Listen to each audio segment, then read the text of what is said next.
আব্বা আমি মুসলমানি দেব না আব্বা, আমার হাসাম দেখলে ভয় লাগে আব্বা, আমি মুসলমানি দেব না। এই ভয় খাইছি কেন? ভয় খাওয়ার কিছু নাই। আমার হাতের কাজের যে ফিনিশিং, তোর বাপ দাদা 14 গোষ্ঠীর মেশিন কাটিছে, এখন পর্যন্ত তাদের মেশিন খাড়া আছে। বস। কি ভাই, আপনার মেশিন এখনো ঠিক নাই বলেন? ঠিক বলে কাকা, এখনো সব রানিং এ আছে। তাহলে ও ভয় খাইছে কি নাই গেত বসানো কে? আরে তুই যে ডিমান্ডের কথা বললি, ওই ডিমান্ডে কাজ হবে না নি?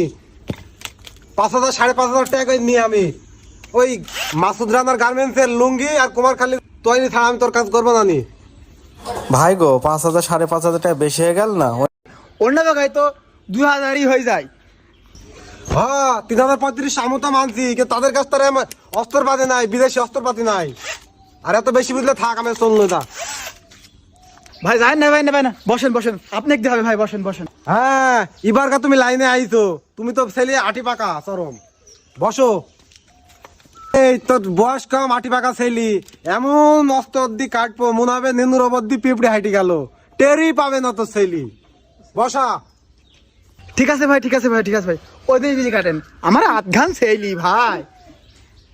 ভালো করে চোখ ধর।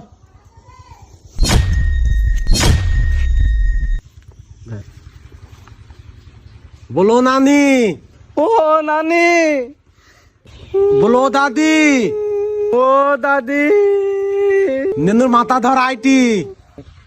নুনুর মাথা ধরাইটি। আমি দিলাম তোর মেশিন কাইটি।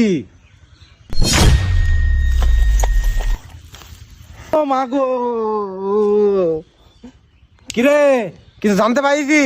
বললাম না যে কেলিয়াটে গেল টের পাবিনি? তুই কি ব্যথা ব্যথা পাইছি? না কিছুই হয়নি। হ্যাঁ কই দেখি।